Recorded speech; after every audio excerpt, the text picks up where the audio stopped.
evening, and good morning and good afternoon for those who are not in the same time zone as Hong Kong. Do everyone hear me well? Yes, Bonnie, it's okay. Thank you so much. Welcome to the online seminar series, New Frontiers in Buddhist Studies, organized by the Center of Buddhist Studies, the University of Hong Kong. And this event is sponsored by the Glorious Sun Charity Group. I'm Dr. Bonnie Wu, the MC of today's lecture. Today, this is the lecture 1, and the topic is the development of a theoretical orientation for counseling based on early Buddhist teaching by Dr. George Lee Kin Cheung. Dr. George Lee is my esteemed colleague. Let me introduce him. Dr. George Lee is a California licensed psychologist, California Board of Psychology recognized clinical supervisor, and registered clinical psychologist of Hong Kong Associations of Doctors in Clinical Psychology. He is the former assistant chair of the Department of Psychology at University of the West and former director of clinical training at Alliance International University Hong Kong program. He currently works a lecturer at the Center of Buddhist Studies, the University of Hong Kong, and he is the founding member of the Master of Buddhist Counseling program, as well as the postgraduate diploma in professional practice of Buddhist counseling. Dr. Lee has published a number of academic articles in the areas of Buddhist mindfulness, Buddhist counseling, acculturation and family conflicts, and international student psychology. His primary research focus is the integration of early Buddhist teaching into a theoretical orientation for mental health treatment, known as the Note, Know, Choose model. And now, without further ado, here is our speaker. Dr. George Lee, please. Thank you so much for Dr. Wu's great introduction. So first of all, this is an online seminar. Are you guys able to hear me and see me okay? Yeah, very good, George. Okay, so I will start by sharing my PowerPoint.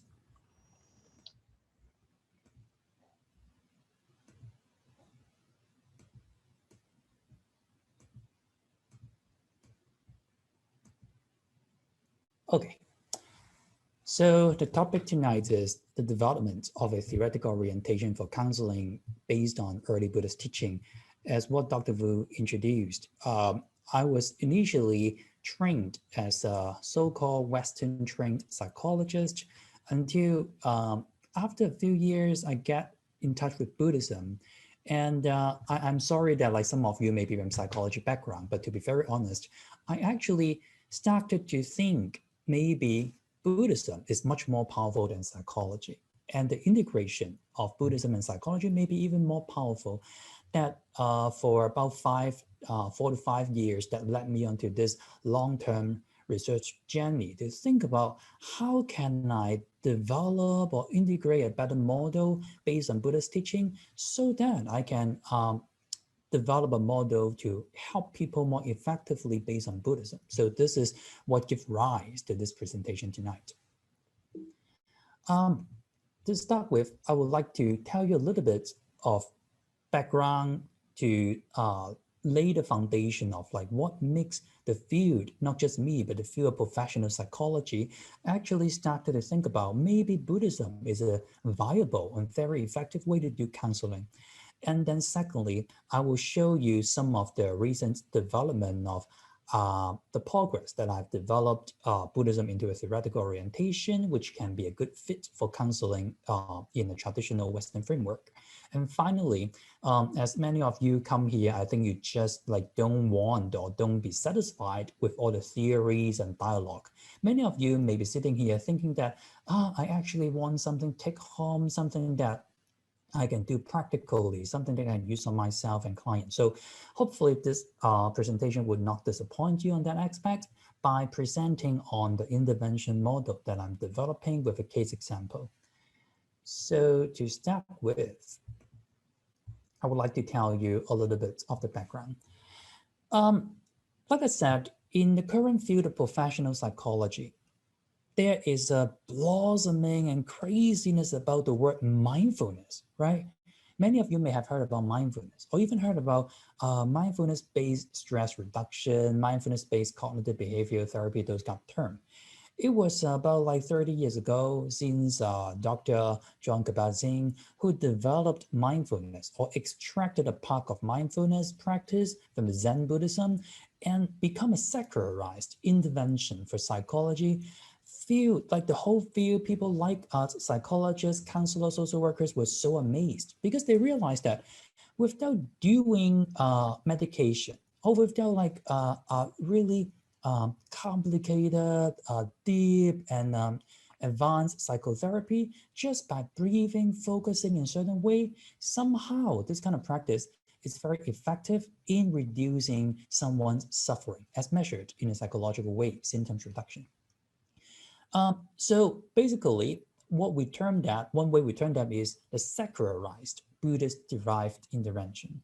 Secularized means that what the scholars have been doing are trying to detach Buddhism from the religious aspect so that it can have a wider acceptability. And the division or like deriving Buddhism means that it's not taking the whole set of Buddhism, assuming there's a whole set of Buddhism, but taking part of the Buddhism and become intervention, especially becoming a mindfulness-based intervention.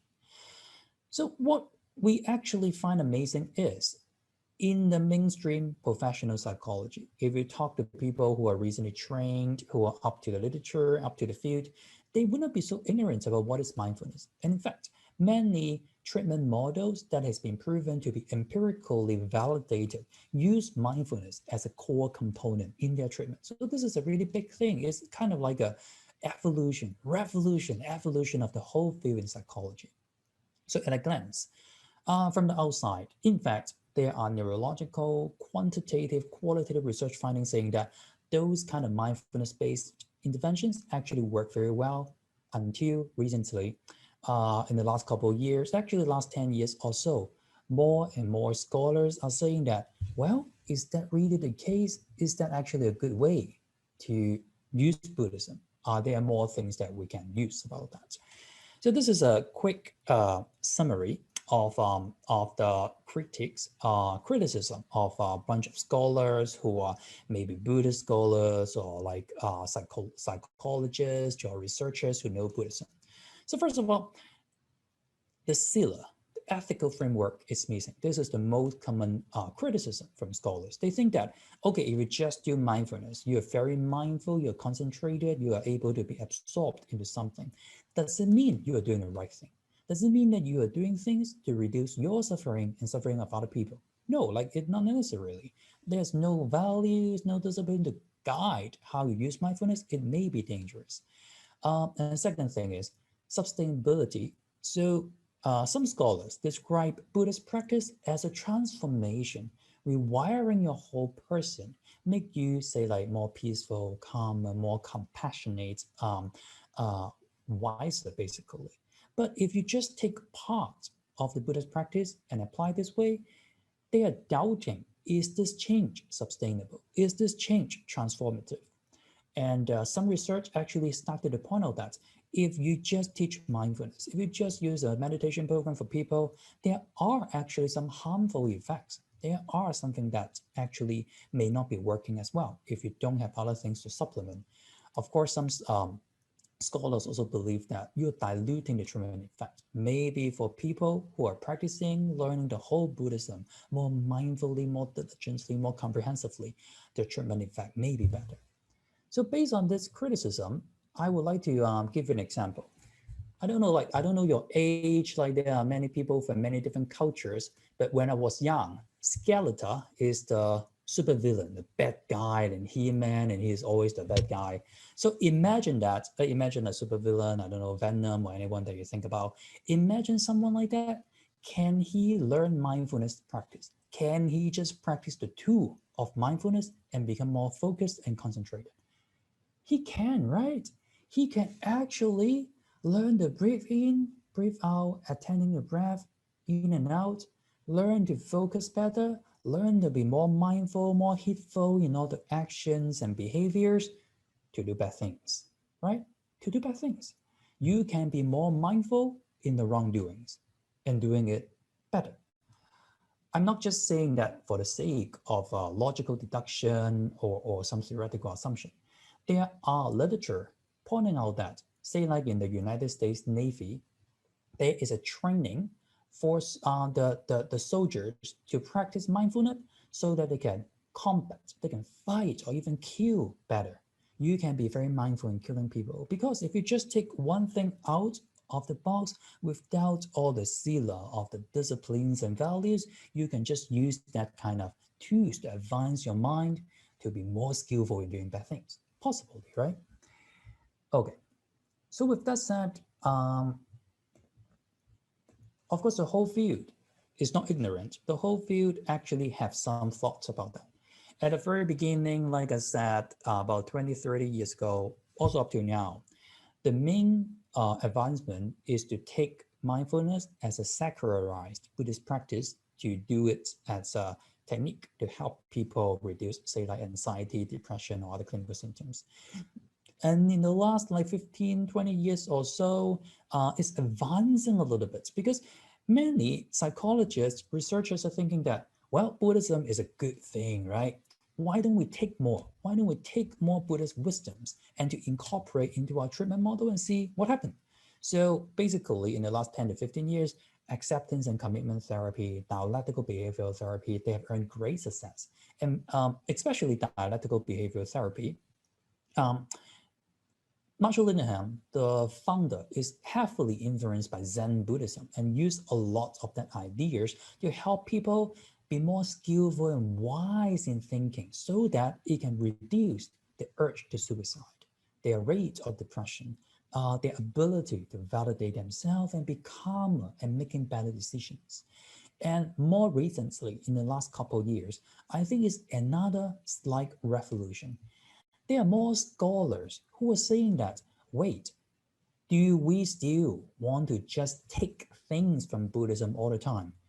Do we want to think it the other way around? Maybe it's actually more beneficial if we use Buddhism as the base and try to develop a whole model based on Buddha's teaching instead of taking something from there. And obviously, I'm one of them. I'm one of them who think that maybe it's time to stop thinking about taking things from Buddhism, but start from Buddhism. So tonight we'll be talking about this part. One of us, I'm one of them who want to start from Buddhism.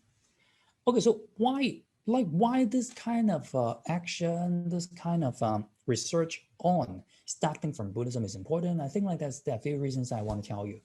The first thing is that there's a concept called theoretical orientation. I will talk a lot more about that. But basically, all the therapy, all the counseling you do, you are not just like, oh, I feel like it, I say that, I hear that, I do that. No, every counseling and psychological theories, they actually is a ground, is a framework to guide what you do, to guide what you say, what you ask, what you not ask, how to change a client, how to help a client. Like, there is a clear theoretical framework in the Western psychological standard. But so far, even though I believe Buddhism has more than enough theoretical values, comprehensiveness, and practices to guide the development of theoretical orientation, but no one has done that. I don't know why. Like, maybe there are possible reasons that I can guess, but for now, I don't know why. I just know that there's not something here yet. I think the trend is there. That's why I want to adapt the Buddhist core teaching into a contemporary counseling framework. At the same time, see like what kind of Buddhist practices they're actually applicable to the counseling relationship, so that I can make a somewhat more complete theoretical orientation. And besides that, another belief I have is cultural competency, cultural congruence. So in psychology, we keep talking about, okay, so psychoanalysis, cognitive behavioral therapy, humanistic existential therapy, acceptance commitment therapy, a lot of big names of those theories. Most of the theories, the origins are from United States or European countries. So when the theory was developed, when they were validated, when they were applied, they were tailoring more towards the culture and population of the westernized countries. There's nothing wrong with that, right? I think the challenge becomes, if we want to try to take something from another cultural assumption to your own culture, there will be a series of considerations, different assumptions, adaptation to make it fit, right? So what would be the most culturally congruent model should be founded within its own culture. Like Buddhism, many of us, I see that we have a similar faith, or like you were impacted by Buddhism from different ways. So if cultural congruent theoretical orientation is developed within our culture, it's easier for us to have the common language. It's easier for us to understand how it works. Like, for example, if you talk to someone from the United States about, oh, like, don't grasp on something too much, don't hold onto something too much. They may be literally thinking like, oh, do you mean that I let down of my pen? But if you talk to someone in Chinese culture, Japanese culture, Korean culture, grasping would be a concept that we understand. What you mean is psychologically holding onto something like past events or memories, like 执着, subject, holding, right? This is a cultural value that we all have. And using that Buddhist informed culture to develop approach, I think it will be easier to relate for many people who are affiliated with Buddhism around like this kind of cultural centers. Okay, so use another simpler way to talk about what I'm doing and what is this presentation about. Maybe some of you drink wine. I don't drink alcohol because I'm Buddhist. Many Buddhists don't drink wine. But what I want to tell you is, so imagine there's a bottle of wine. A bottle of wine has two things, a bottle and wine, right? So imagine that the bottle is the modality of counseling, the counseling relationship. Traditionally, from a Western framework, how you see a counselor or psychologist, how the psychologist or counselor listen to you, there's a therapeutic relationship, the ethics, those kind of things. And the wine inside is what exactly the person believe and do. So what I was thinking, like what I'm trying to do is to change the wine, to change the content, so that to use the same bottle but different content. A Western saying is like old bottle means new bottle, old wine, right? If you want to remarket something, you use the same wine, but you just change the bottle so that it sells better. I'm doing the other way around. It's new wine, but not wine, but old bottle. So we pour away all the wine. We put in the Buddhist tea, but we still use the framework of the counseling, therapeutic relationship, ethics, and all those kind of things. So that even though the bottle is a counseling relationship, it is a counseling assumptions that you go to see a psychologist or a counselor, the person will reflect, will listen, will explore issues. It is not about preaching. It is not about teaching Buddhism.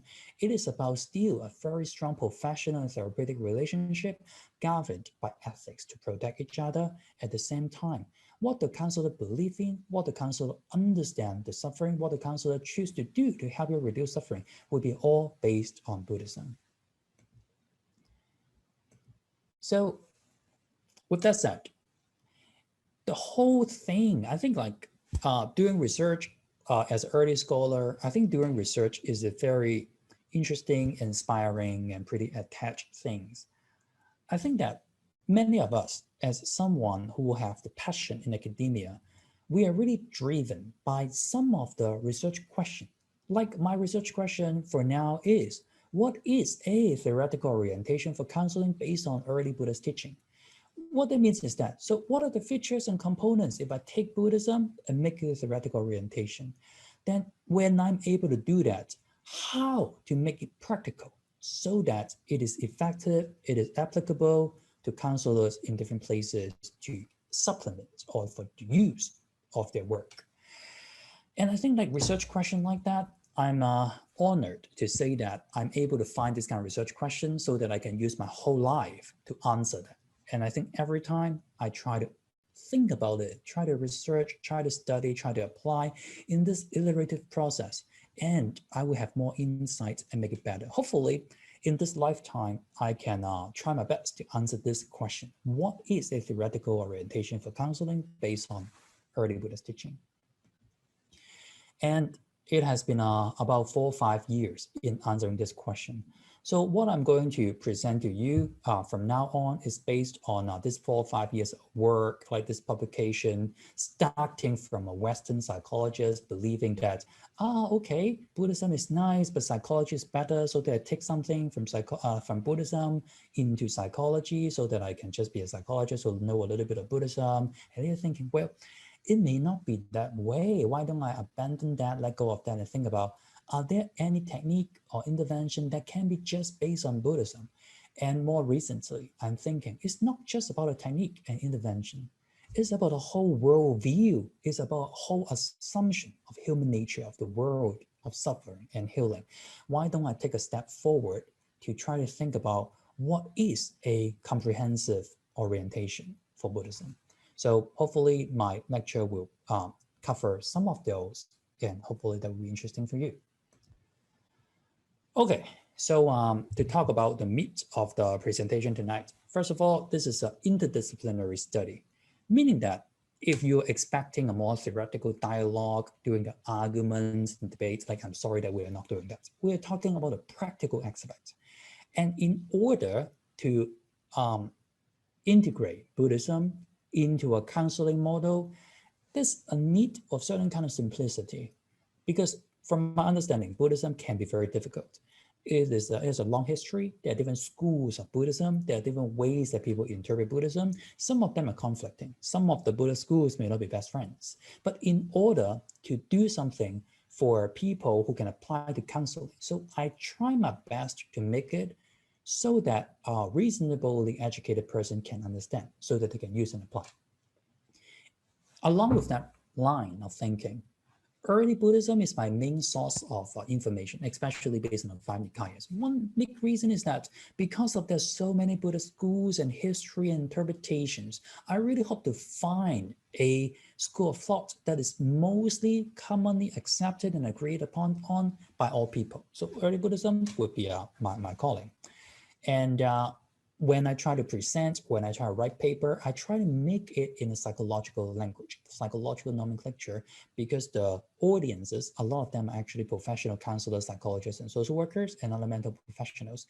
And usually, from my understanding, knowing something about psychology, something about Buddhism, the psychological literature is easier to understand in Buddhism.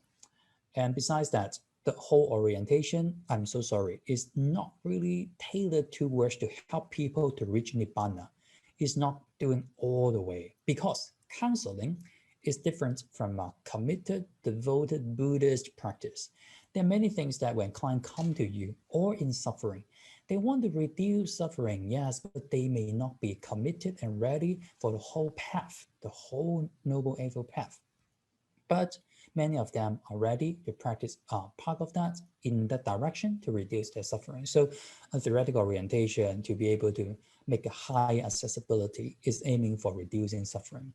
And finally, I have to repeat one point. The way that I'm applying that is to a traditional counseling framework, meaning that for all the counselors, all the psychologists and mental professionals you see walk into a room, that you wouldn't find is so different than the other person doing another orientation. You wouldn't find it so strange that, oh, how come I need to worship? How come I need to take precepts? How come I suddenly go into a Dharma talk? I'm here to talk about my suffering, to get some empathy, to express my needs and seek for some guidance. So what I'm talking about will be more aligned with a traditional counseling framework. Okay, so George, you are thinking like, George, come on, you have been talking so long. So what exactly is a theoretical orientation, right?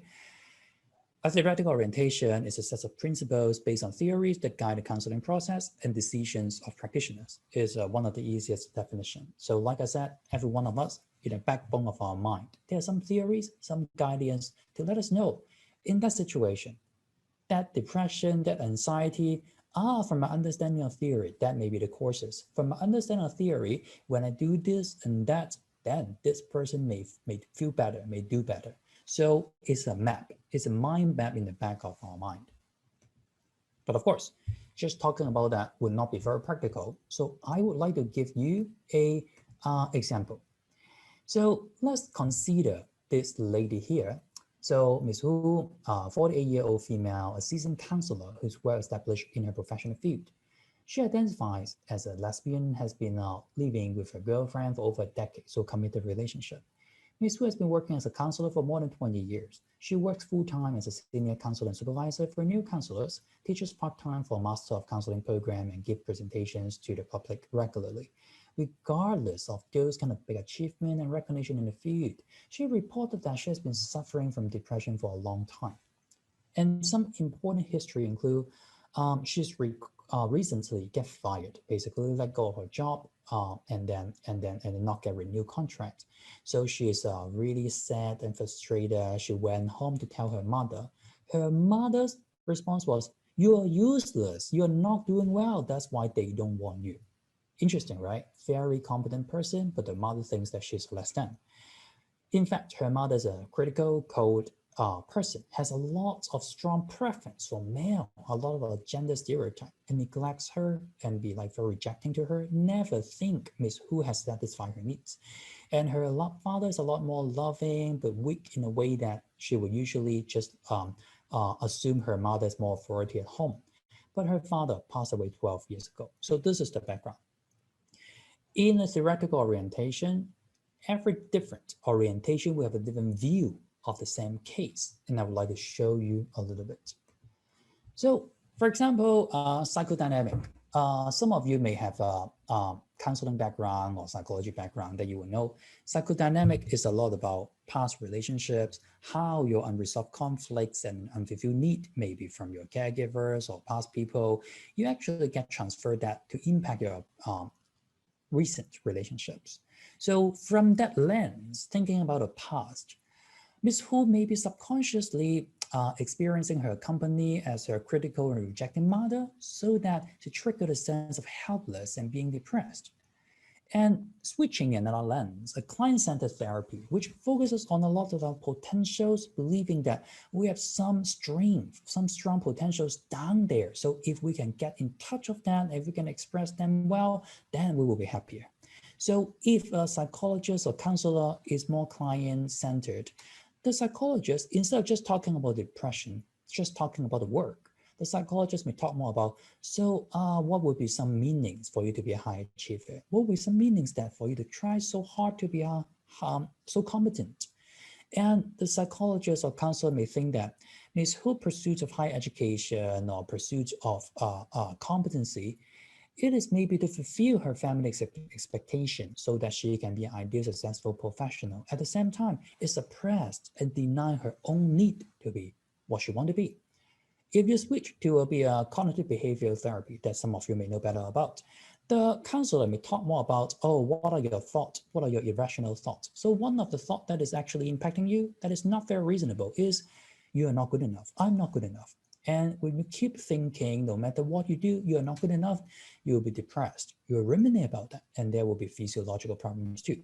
So in order to help, the counselor using CBT will help her think and believe and examine. So what would be a more realistic and objective way for you to think about yourself, for you to think about the environment? So it was a very brief example. Sorry that this seminar is not teaching about psychology, but you can see, if you believe in the past, you think past is a problem. If you believe life meaning is a problem, you will focus on life meaning. If you believe in thinking processes is the problem, then you think about thinking processes. Different orientations have different emphasis so that to guide the counselor to different things. Then the problem becomes like, okay, that is, I understand what is the theoretical orientation, but just now you're talking about like, how does it impact someone to do something differently? So what is exactly our orientation? So I'll try to answer you by, there are some components and there's some kind of process of counseling when you use that components to apply to counseling. So basically, a theoretical orientation, if you look at literature in psychology, those are most of the components that you can find. There will be some central theoretical constructs, like in the theory, how does the theory think about the world and how things work? Second, there will be assumption, basic philosophy of human nature. How is a person like? What does it mean to be a person? Third, what is a healthy ideal? Meaning that, okay, so when the person think and do things in this way, that person is so healthy and doesn't have any psychological problems. Number four, human development. So what is a trajectory when someone was born until now? Like what developmental stages, what are the processes for someone to change and develop to be this way?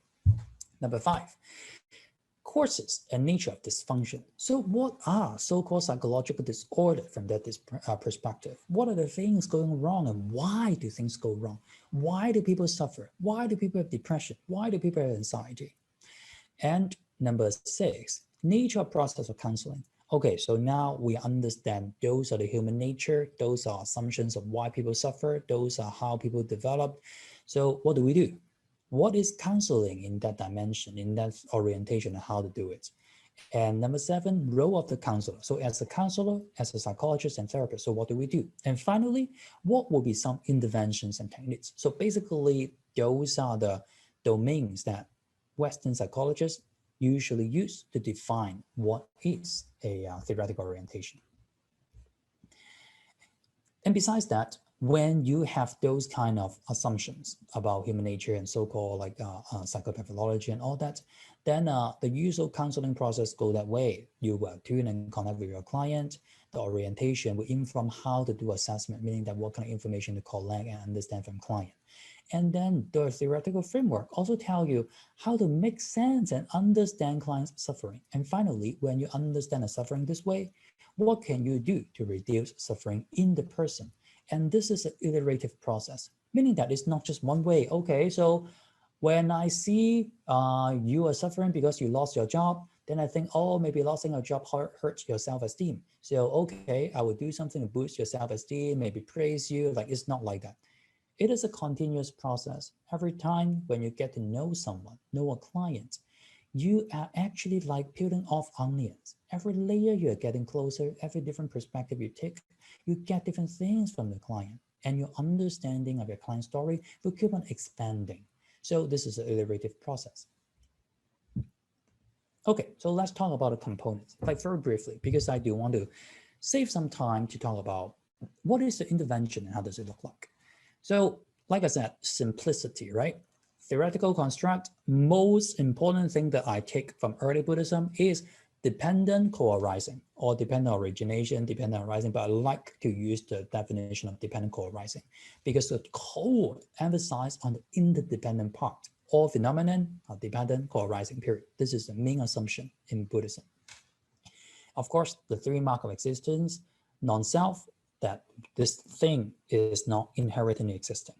Impermanence, like things are not under our control like we think, things change. And dukkha, they are the existence itself, so many things that we hold on will result in suffering. So with that framework, of course, like this framework like would guide everything, but one thing that I apply is to apply to the assessment phrase, how to get information to understand time.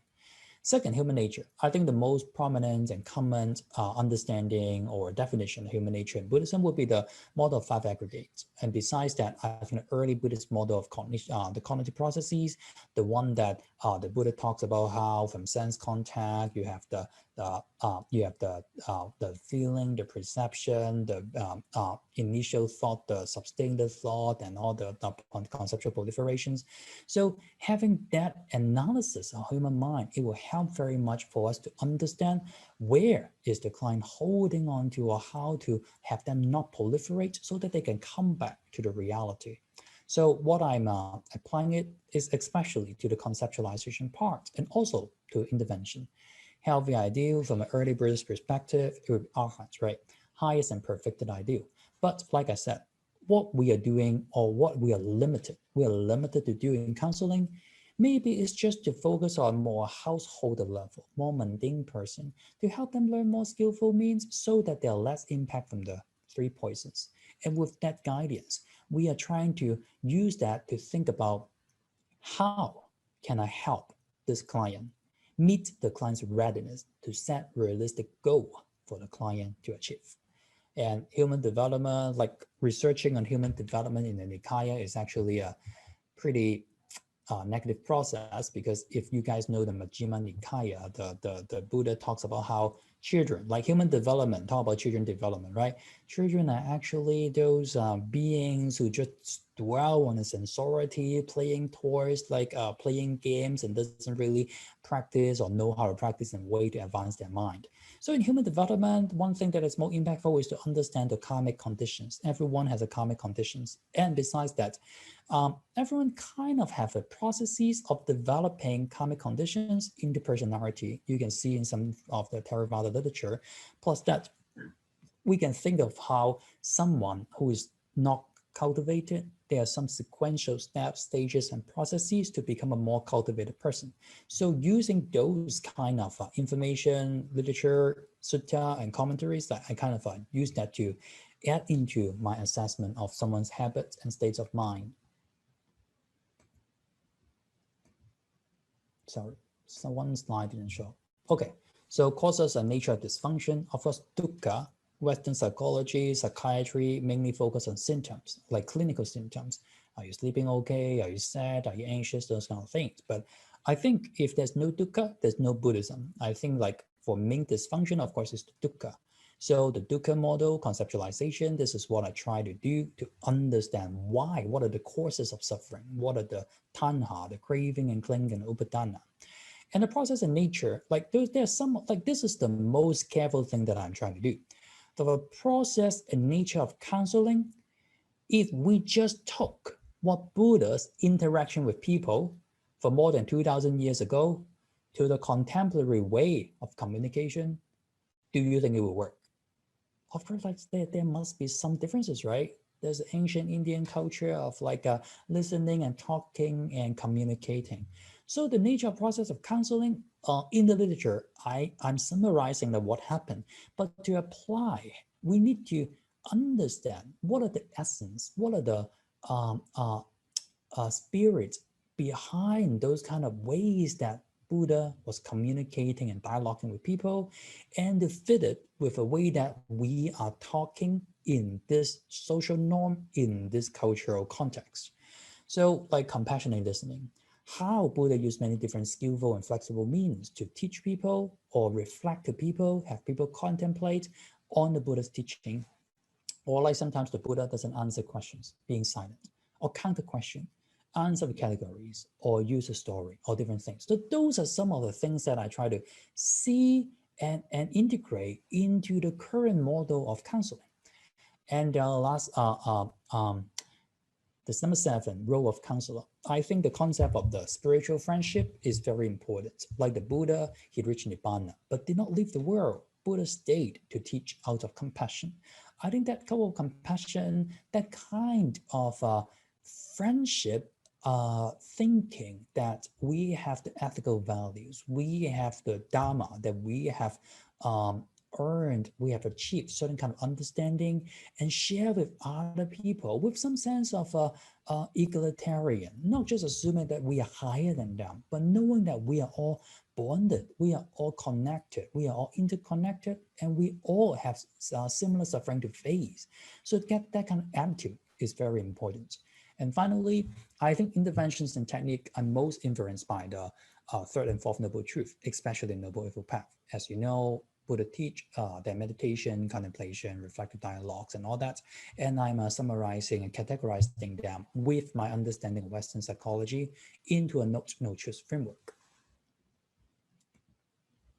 So again, so this is the process of the counseling we'll be talking about. And I just want to show you a comparison that I think it goes pretty well in the Four Noble Truths.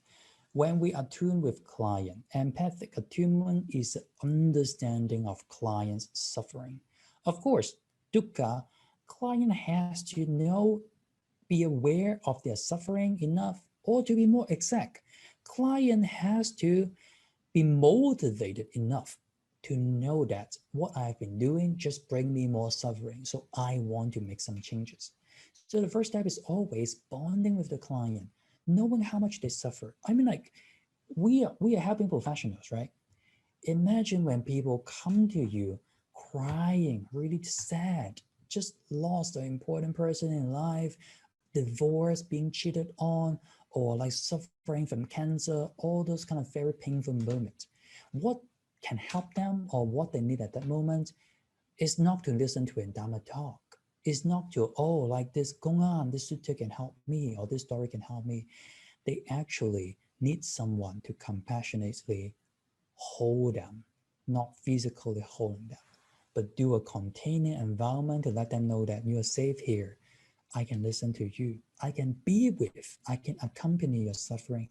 Can you tell me about that? You can cry about it. You can be sad about it. So this part, I think the first noble truth to me, Dukkha, is to genuinely, deeply, thoroughly be with clients' suffering, to feel, to suffer together. Second noble truth, causes of suffering. I think that has a lot to do with assessment.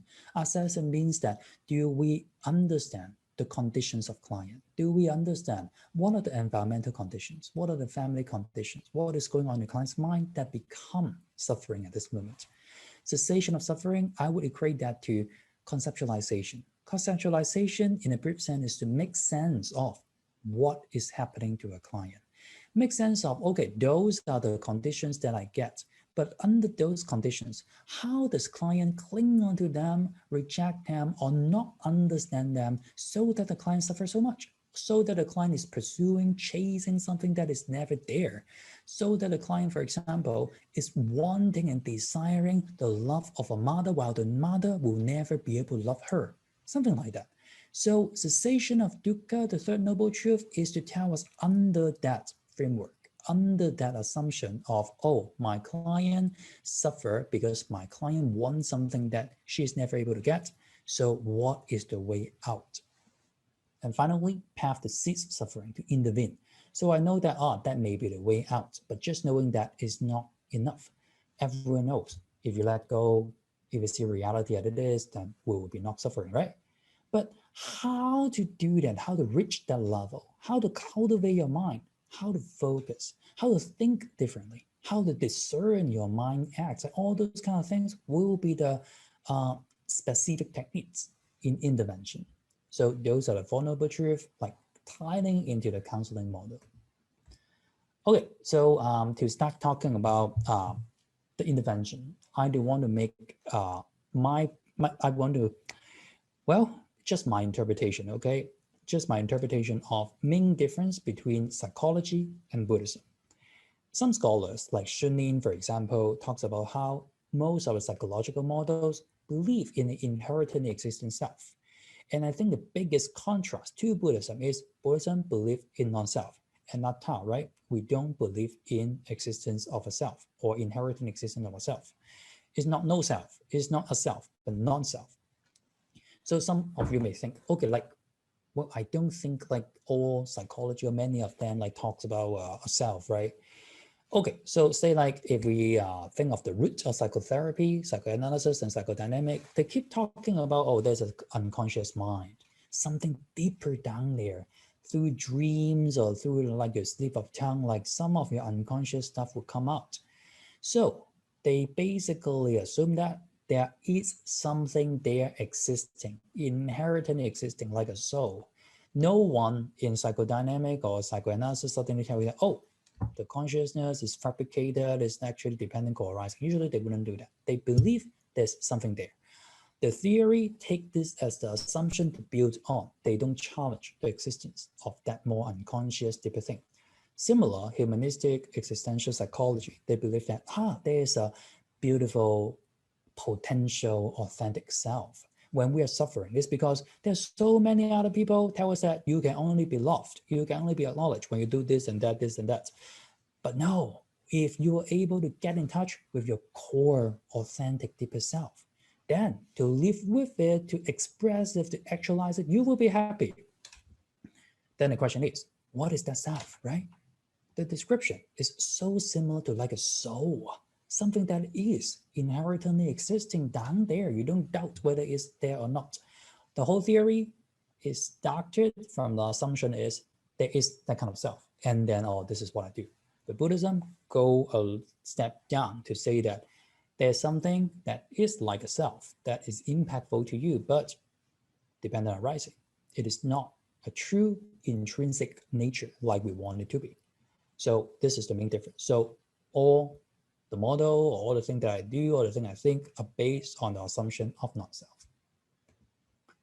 So basically, like just briefly going through like the model itself, assessment. One thing that I try to do is to integrate psychology and Buddhism, right? In psychology, there's a very good assessment of the environmental factors. We are all a being of culture and environment.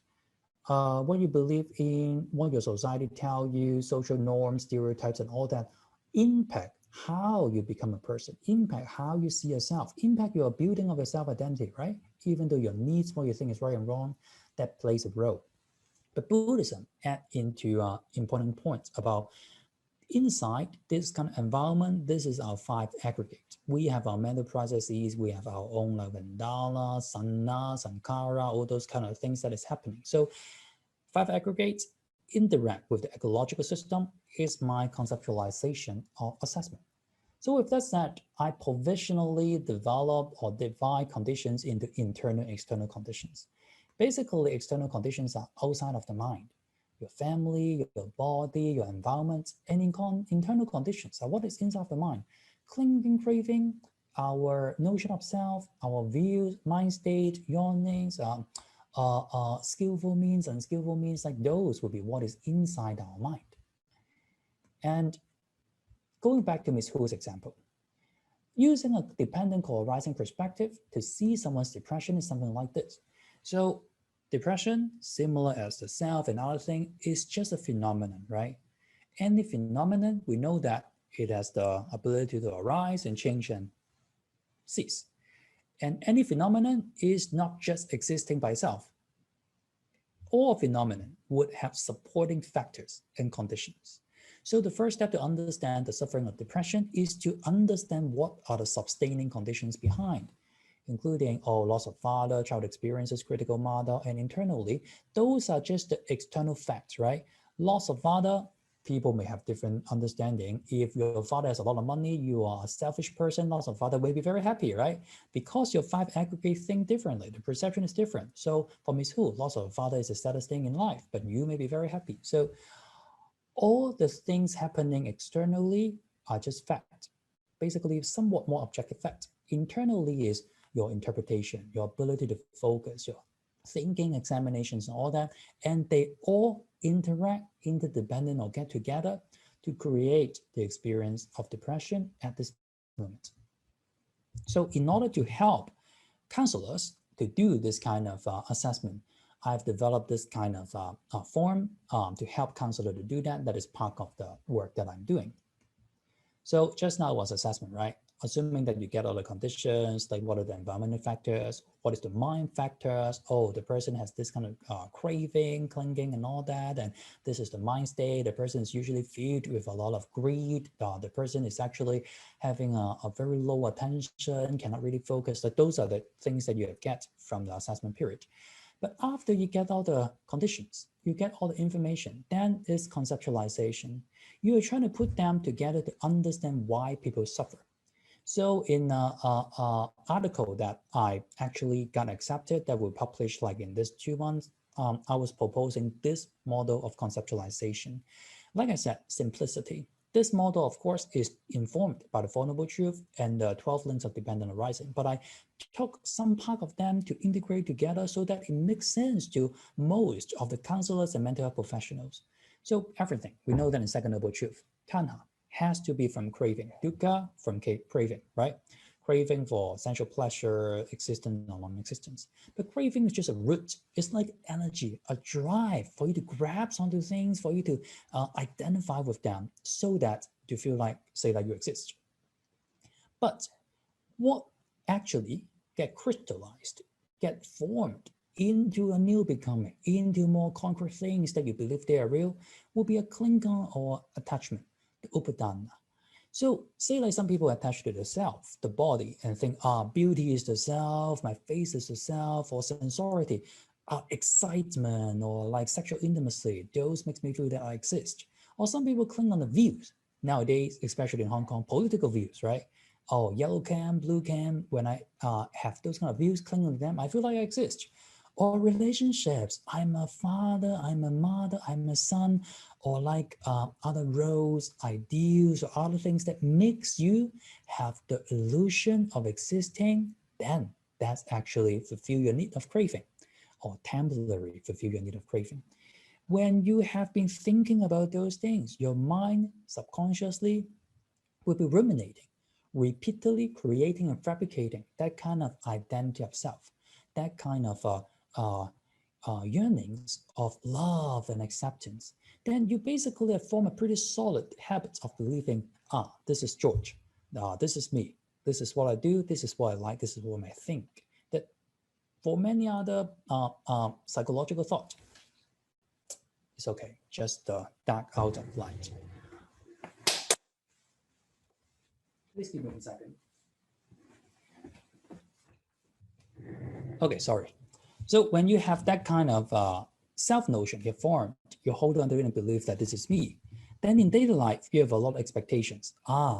I think I'm someone who deserves to be loved, and I really want people to acknowledge me and love me. So in a relationship, I expect my partner to listen to me, to understand me. But expectation usually don't match with reality, right?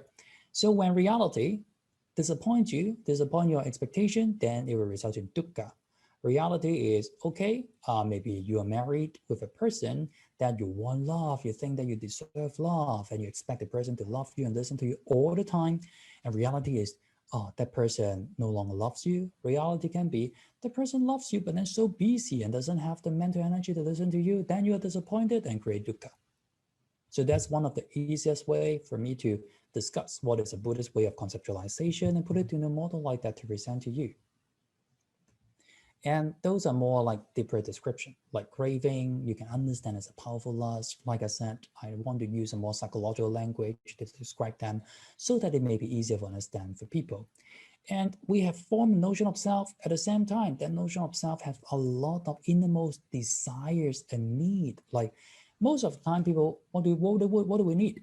Psychology have given us some good answers. We need the identity. We need to think about who we are. We need some meanings. We need to think about, oh, why do I exist? What do I do? We need a love. We need to be in control. We need security. We need acceptance, respect, acknowledgement. Those are some of the things that we need. But all of them are based on the assumption that this is myself. So clinging to notion of self, I would say there are two aspects. What do you see yourself to be? And in that self, what do you need? And like I said, with those kind of like pretty fixed and crystallized kind of sense of self, then you have assumptions, you have assumptions about the world, relationships, and nature of things. When they disappoint you, then you have dukkha. Dukkha many times start from an unsatisfactoriness, but in many situations, it can become depression, anxiety, being traumatized, or many other things. Okay, in order to help people conceptualize, so there's some of the things that I do, such as to help people think about, oh, when we talk to clients, how do we understand what is the notion of self? Then one of the way informed by psychology, I developed this kind of a graph to help people think about when we interview a client, when we talk to someone, then we can think about born with the craving, but in the clinging part, it depends on how someone is being satisfied or not satisfied since their early childhood to become or to develop who they think they are. Like how our parents treat us, how our parents are like has a big impact to form how we think we are and what we need. Major event in life can include like, oh, big success. Like if you're like Jay Child and 18 years old, you actually become a world famous singer and songwriter. That's some effect on you. Or you are the other extent, that the other extreme, that you were abused, like physically abused and never be accepted, never be loved and tendered and valued, then it tells you something about yourself. So in our 5 aggregates, it is a continuous reciprocal interaction with the outside world, so that by all those kind of experiences and conditions, we start to form the notion of self. So this graph is to help us think about what do our clients experience so that it may inform their sense of self. So after talking to a client, getting to know like what may be the sense of self. For example, Miss Wu, just now we were talking about how her mother is very critical and rejecting. Her father is very loving. So after that, we can, the second thing I did was to develop a Dukkha analysis diagram. So what may be the craving? What is the notion of self? And in that notion of self, what are the clinging and need? And in reality, what are the common expectations? At the same time, what are the realistic conditions? And when those two are mismatched, what kind of dukkha actually emerge? Is it about association with dislike? Is it about, oh, depression? For example, people who are depressed, one common thing that they feel is there's no way out. Everything is so gray. I have low energy. I don't know what to do. There's so many things I tried, but it's just helpless. I'm still depressed. So in a way, the dukkha can be seeing permanence in impermanence. You know that under the Buddha's assumption, dependent co-arising, everything is impermanent. But our mind see permanence in that, which lock us in the mode of depression, for example. So we look at Ms. Wu a little bit on that. For example, like she has a strong craving for existence. She defined her existence as a lovable daughter, a good professional, a competent professional who is better than boys, who is more competent than her male competitors, then maybe her mother will love her. She has a strong clinging and yearnings for her mother to love and accept her as she is. So she tries so hard to convince her mother that even though I'm a girl, I can be better than boys. Can you see me? Can you love me? Can you do that? I just need your love. I will just keep on trying to fulfill your expectations so that I can earn love from you. So that's the craving to the clinging. Expectations are in daily life. She may not know, but she expects her mother to listen to her, to acknowledge her, to see her more realistically, to be more competent than what her mother thinks. But in fact, the reality is very disappointing. She was born and raised in an environment that has a strong preference for male. Her mother is incapable, is unwilling to really accept her as she is, so that when her mother hear her being let go of her agency, her mother never care about how established Miss Wu is, how much presentation she did, how much supervisory role that she did, how much classes she taught, how many patients she has helped, and just assumed, just use her own image of Miss Wu to assume that it must be because you are useless, so that they let you go. This is your fault. You should listen to me. Being a girl is like, cannot be better than guys. You should just get married. You should just be a female under the stereotype and be someone who is subordinate and live your life, and don't be someone so defiant. This is your problem. This is reality. And sad reality is many of us don't want to accept that, but in fact, many of our parents or loved ones, no matter how much they love us, they may not really see us as who we are. They may not be able to love us the way we want it. They may not be, and they may not have the responsibility to fulfill our yawning needs, right? But many of us don't believe in it. Many of us are still trying to, including our clients, are still trying to make our parents like us, make our parents believe that we are lovable and love us, right? Many of us are growing up in like critical family environments with highly criticizing parents, invalidating environment, and then we may be using the rest of our life to meet those kind of unmet needs, which is actually creating more suffering because there will be a serious disappointment one by one. Okay, so the final part of this presentation is to talk about treatment. Just now we have briefly, very briefly, sorry that like not a lot of time. Talk about assessment, talk about conceptualization. So, okay, now I know those are the reasons for people to suffer. Those are the reasons for Miss Wu to suffer. Okay, what you mean is that, oh, she really wants the love from her mother doesn't love her, so what should we do, right? So I guess people who sign up in this talk, basically most of you know this model very well, right? Concentration, discipline, wisdom, there would be a little bit different of the translation, but we know that basically Buddhist practice are mainly about these three things. So my interpretation of the Buddhist way of healing people is a model of mind training. I don't know, how many of you may have gone to a gym or like exercise and have a coach to guide you? Maybe some of you. What I believe in is the more you practice, the more diligently you try to practice, even though at that time you may not feel that it works very well. But every time you try to lift that weight, do that sit up, you are actually strengthening your muscles a little bit by bit. Same thing as working on your mind. We are all having a mind that has great hatred and delusion. We are all having some unskillful habits and problems in our mind that actually entitle ourselves to repeat our suffering.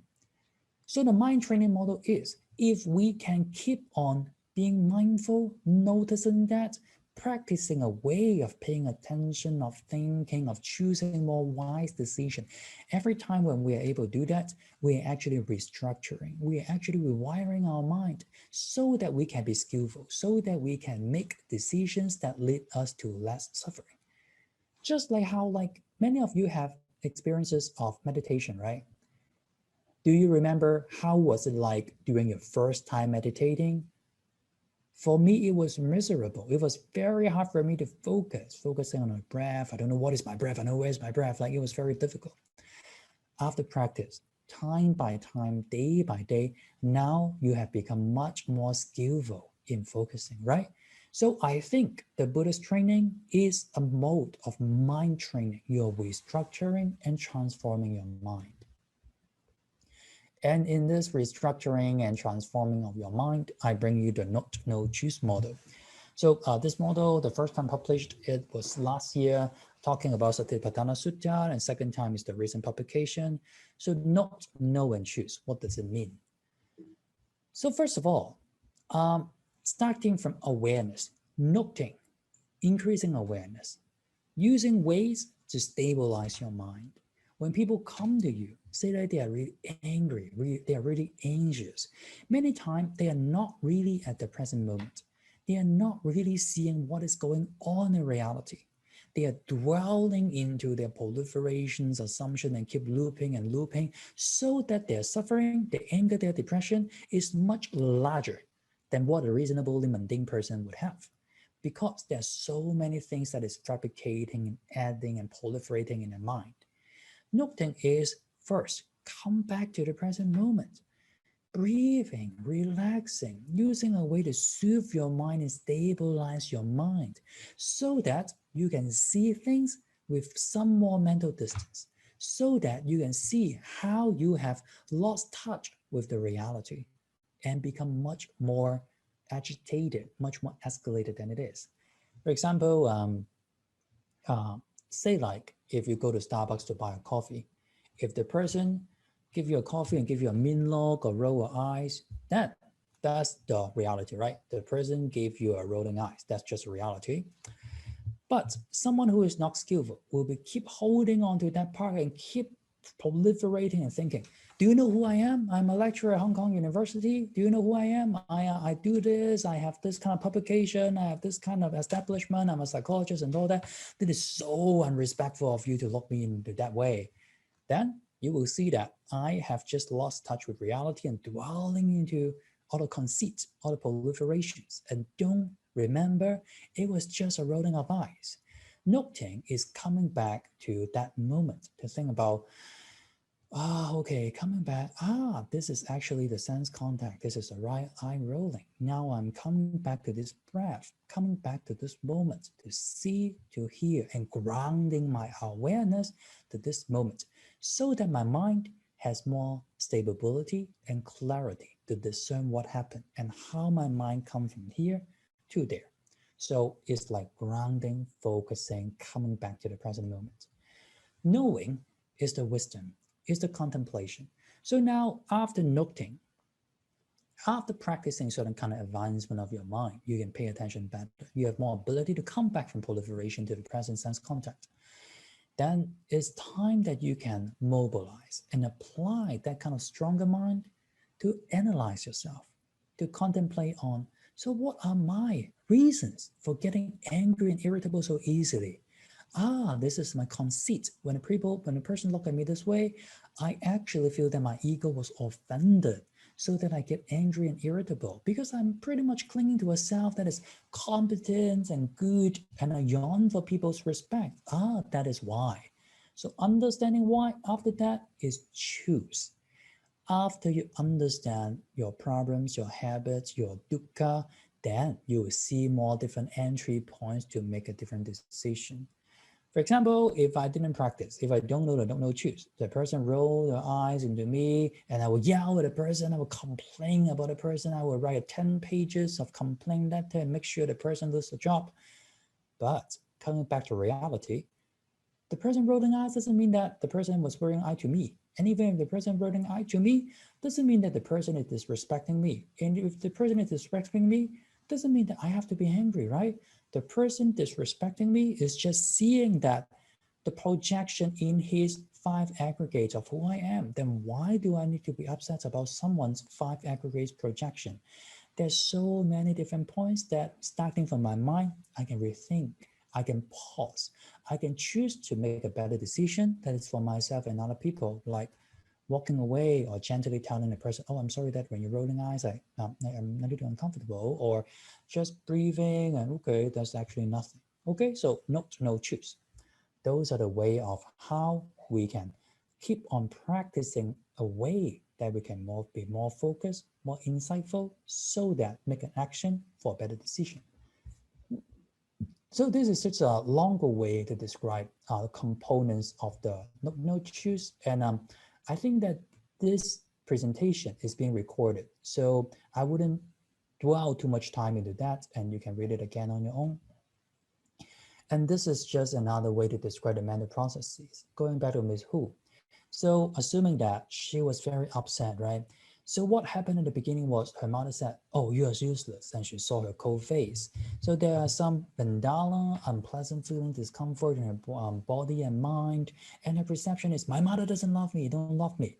And when she dwell into that perception, when she examine the vitaka, vichaka, maybe working in a way to tell her that she doesn't love me because I'm not good enough, I'm not competent enough. So the action is, maybe better, I can prove myself I'm better than men, so I can convince her. So some kind of greed, some kind of drive for her to get her mother's love emerge, so that she perpetrate herself into working harder to prove that she's wrong so that she can love me. So noting, like I said, is raising awareness, is to deconstructing an experience of phenomenon at that moment to see what are the conditions, what are the different perspectives, to take more flexible perspective to see the same thing. The goal of noting is to train the client's mind to be able to sustain attention and focus so that they can detach a little bit from the strong emotions or interpretation to see multiple perspectives. At the same time, they have important skills to self-soothe, self-regulate, and stabilize their mind. There are some techniques like somatic reflection as a counselor reflecting to the client. So when you saw the rolling eyes, what happened in your body? How does the sensation feel like? Can you talk more about that? Or like recentering, ranging from controlled breathing, or like different mindfulness practice, or even chanting, or detachment visualization. So imagine that you are the third person walking into a Starbucks and see the interaction. Can you describe to me what happened? Can you describe to me how do they look like and what do you think of that? So that's some of the examples of the techniques. So conceptually, it's like detaching mind from the proliferations. And you can see, aha, that's how I got angry. That's how I got depressed. Okay, so I'll be more mindful of that. So Ms. Hu's example is here. So for example, the counselor said, when you talk to your mother about your agency decision of not renewing our contract, what happened? Ms. Hu said, still angry. She was just rude. She never listened to me. I'm so tired of her. And the counselor said, let's slow down and take a more detailed look at the interaction. So what was her wording? Something like, oh, of course they would save money to hire someone better. I told you to get married when you were much younger. Now no one wants you. So Ms. Hu said, the Buddhist counselor said, how does you body feel? I'm sorry that there's some noise. Is it okay to mute if possible? Let me see. Let me. Oh, I cannot mute all the participants. Okay. So the Buddhist counselor, knowing that she's very frustrated, lost touch of reality, asks about the body. Body is a way to ground our mind. Oh, sorry, I don't have authority to. I think it's someone called Roger. Ah, okay. Let me find Roger somewhere. Mm. Hello, Roger.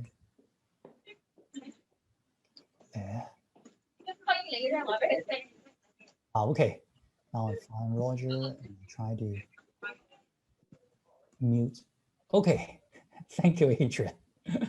Okay, so when someone is proliferated, frustrated, one thing that Buddhist counseling can do is to come back to the body, because the body is one of the more realistic component, right? It's not the proliferated mind, it's really here.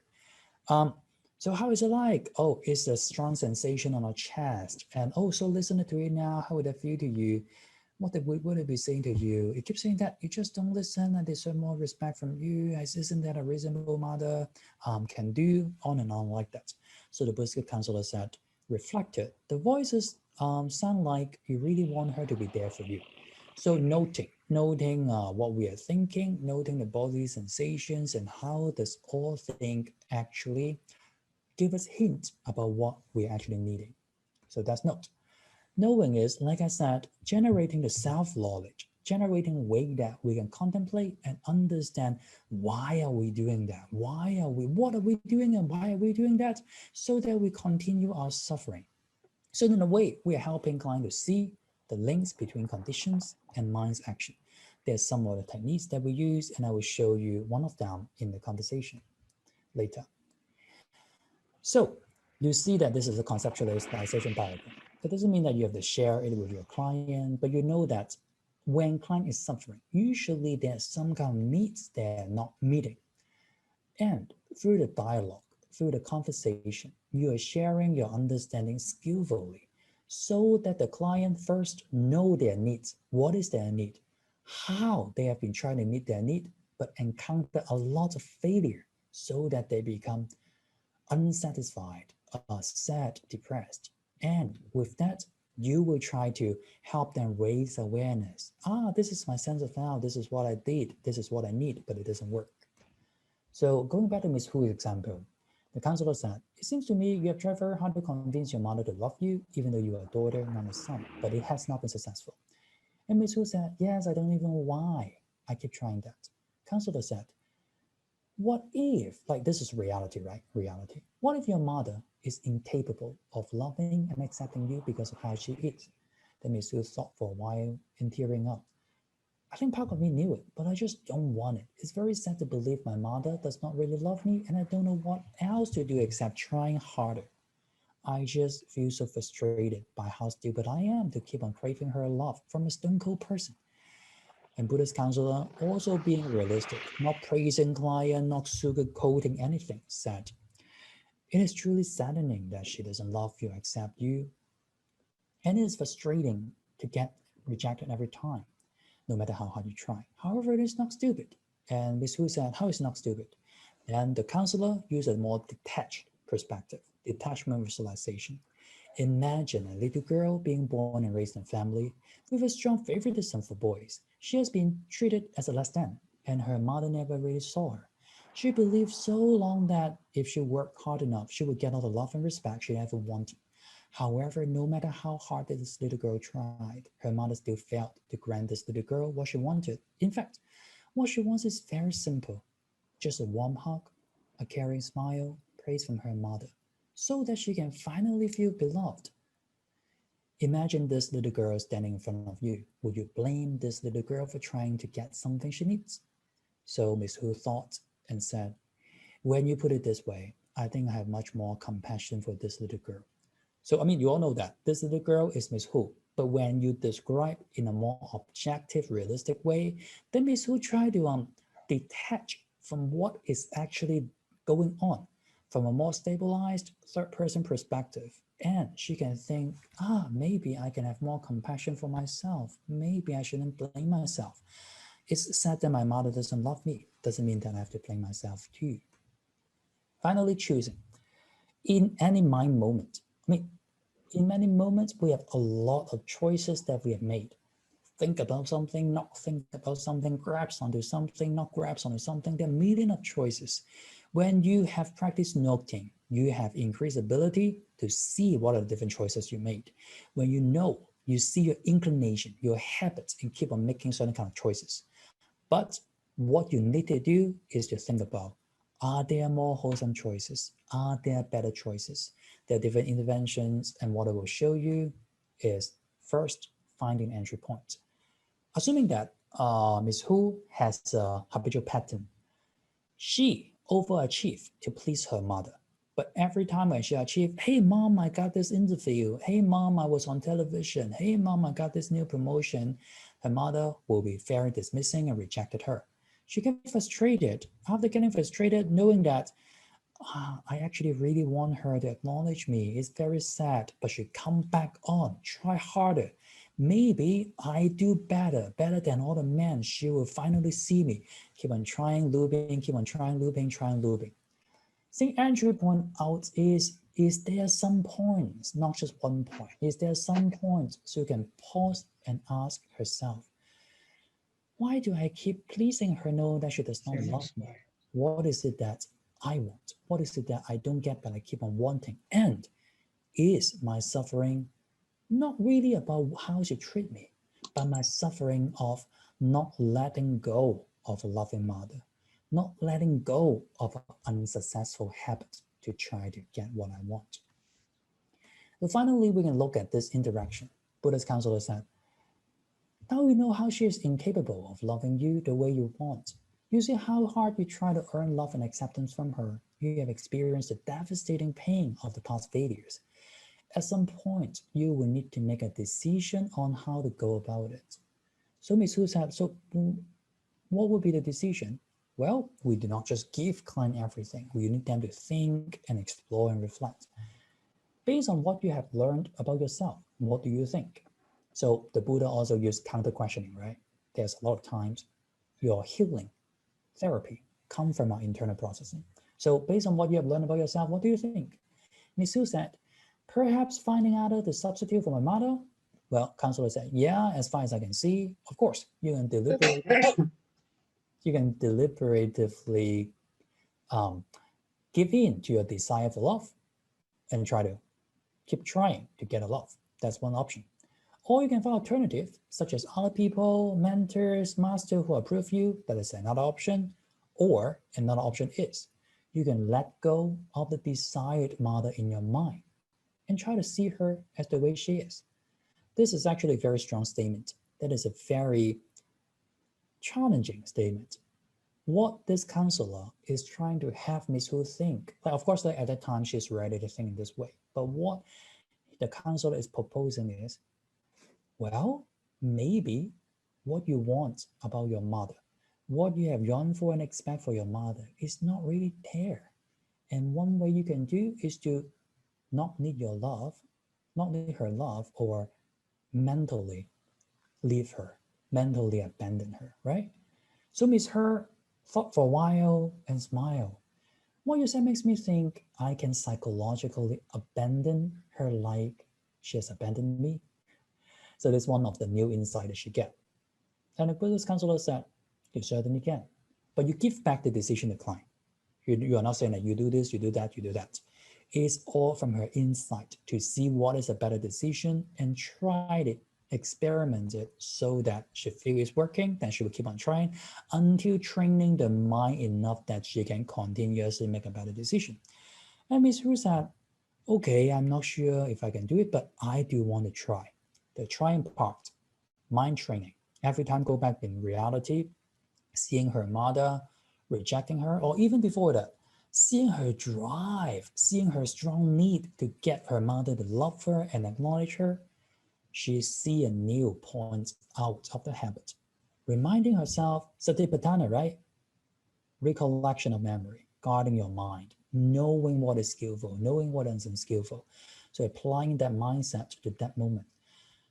At this moment, I want my mother to love me again.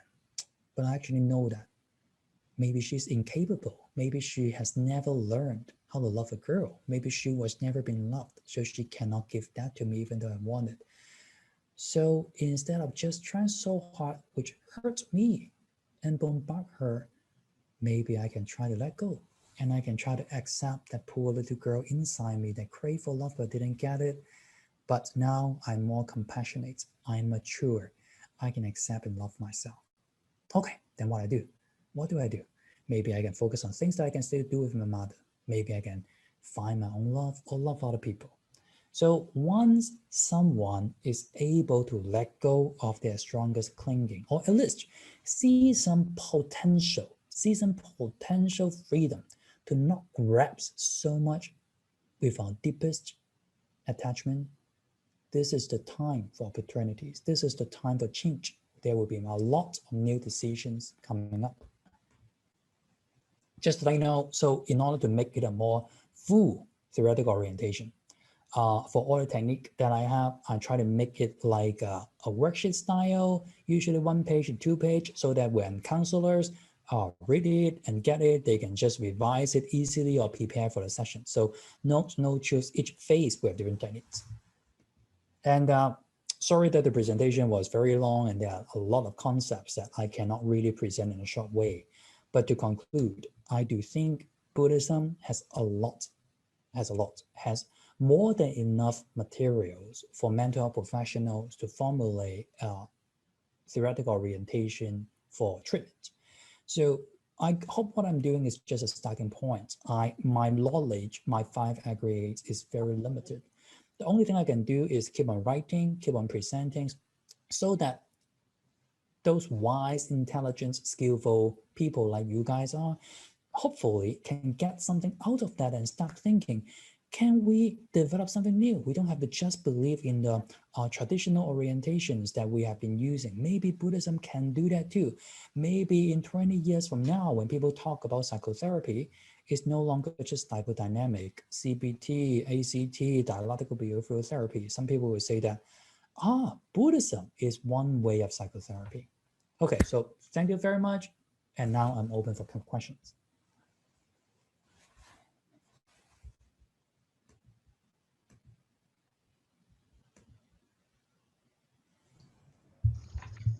George?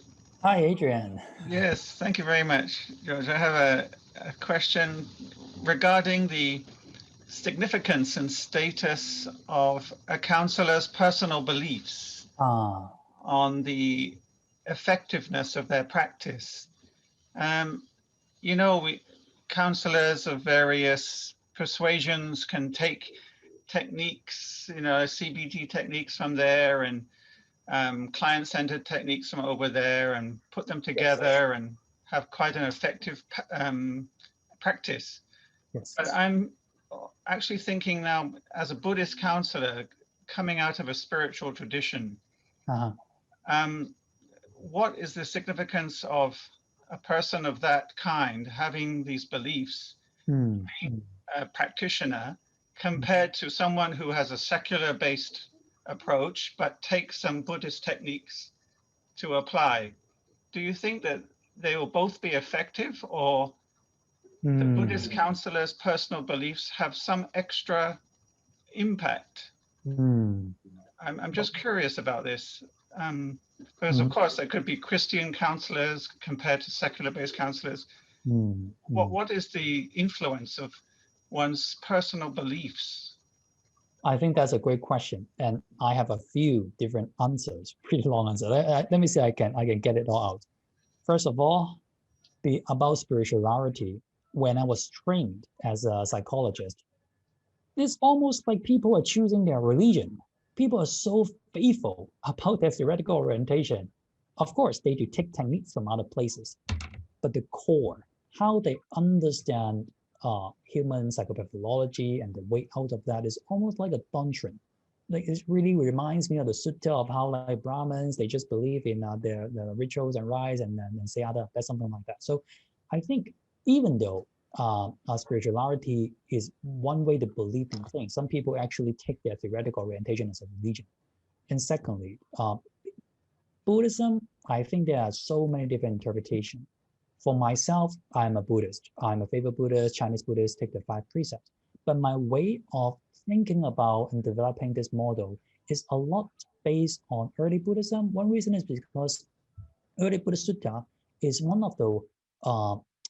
one of the most I don't know whether I should say interesting. It portrayed the Buddha as one of the most regular human being that he can be. Of course, there are other like different sutta, different things, but in general, he is like talking to people when his leg hit the stone, he is bleeding. And the things that he was teaching was actually, I don't think it's super religious. It's a lot about thinking, contemplating, practicing. So I wish in my wishful thinking, I wish that what I'm able to develop or inspire you guys to develop is part of that is outside of the discussion of whether that is religious or not religious. Maybe just those kind of philosophical, theoretical thinking can be healing. And the most important thing is the non-self. I mean, like technique is one thing, but whether we believe in non-self, I think is signified whether it is real or authentic Buddhist counseling in a way. And finally, there are research. My understanding is like Frank and Frank, a lot of people try to do common factor research to study what are actually common factors that make counseling or psychotherapy work. One thing is about the faith or belief. Faith is not like a faith in God, but faith in, do you believe that kind of system actually works? Do you have confidence that when you do that, your client will be okay? Even in our practice, I think one definition of faith is, do I believe that attention to breathing in and out, that way of seeing how my whole body and mind work can actually reduce my suffering? So using that rationale, I do believe if counselors are Buddhist, have a Buddhist religious affiliation, perhaps because of the confidence in the teaching, it may be more effective, but we need to do some research about that. Okay, thanks, George. So, George, there are some questions in the chat room. Okay. Standard restriction of this therapy, someone is, oh, okay. Okay. Yes, Ms. Hu is, I wouldn't say mentally very healthy because she was, like, as you know, is a real case-based, but getting different information so that it's confidential. She is a long-term depressive person. A long-term depressive person can be dangerous in 2 ways. First of all, suicide. Second thing is they can be immobilized. So in the lowest time of Ms. Hu, she cannot function. But of course, like if you think about dangerous as, oh, are they psychotic that will use a knife to kill themselves or other people, that's different. I would say theoretically, if this model keep on developing, it can have a pretty wide range of serving people with different severity. For example, one of the most severe psychological problems that we know of is schizophrenia. For those of you who may not be very familiar with schizophrenia, some symptoms are like hallucination, hearing voices, seeing things that are not there, right? Psychotic symptoms. So assume, like, if you ask me, can this model be potentially applied to some people who are somewhat like more stabilized, but with psychotic symptoms? I would think so. We actually did a case study some time ago with a client who is suffering from auditory hallucination. What we did was a lot on note side. When he heard people knocking on the door or some minor noises, he would be hearing people were like debt collector outside waiting for him and very dangerous. So what we try to do is to teach him like mindful breathing, going back to the sense contact, going back to the points of what did you actually hear? What was the noise? What was the sound? Because in auditory hallucination, one thing that people do is there's a confabulations, a misinterpretation, a fabrication of the original sense contact. So in a way, it's still not seeing reality. In a way, it's still conceptual proliferation. So depending on their mind state, if their mind state is stabilized enough to do some mindfulness, to come back to the sense contact, it can be applied to a more complicated psychological disorder. And I see some other questions. Do you develop any work principles? Yes, professional ethics. We are developing that. We actually have some guidelines, especially transforming the 5 precepts. I think that is a very important thing. Thank you. Buddhism as a religious tradition has various negative influence on people's mental health and social interaction. How do you avoid this negative aspect when you talk these teachings to your therapy model? Well, depending on negative influences, I think, like you said, I think you are talking about religions. I was actually on a panel yesterday, interfaith chaplaincy panel with Muslim experts, Christianity expert, Jewish expert, Chinese Buddhist experts, and me, like someone in Buddhist counseling, talking about religion. And they are actually very open. When we talk about religion, we are talking about how we should be courageous to face our history. We know that throughout time, there's so many violence, wars, discrimination, even Holocaust. Some people think that it may be related to religion. Many people, because of their selfishness, how they are self-centeredness, they would use religion as a mean to hurt our people. Yes, those are negative influences. I don't know if I can do it or not, but I think to avoid negative influences, the least I can do is to be a good role model. When I talk to people, when I teach counseling, when I do counseling, to be as genuine as possible, to be able to let my vulnerability and dukkha to connect with others, to believe that we are in an interconnected world, so that compassion is not just for ourselves, but because we know that we are all connected by dukkha, so that we have a common enemy. So the reason why I'm saying something that is so subjective and idiosyncratic is because I actually have a belief that no one can change the world alone. The least we can do is to start changing ourselves. And practically, for this theory model, I don't want to use the word secularized. I want to maybe like non-faith based or non-religious based, as my boss Venerable Hinong suggested, because it's not religious. It is, of course, like Buddhism has some religious aspect. It's not totally religious because you don't require to believe in Bodhisattva, the Buddha, but you need to believe in the philosophy itself. So hopefully, using this way, I'm telling people that do not just see Buddhism as a religion. See it as a very advanced philosophical thinking that can help us reduce suffering. Do not just get blinded by the history of violence.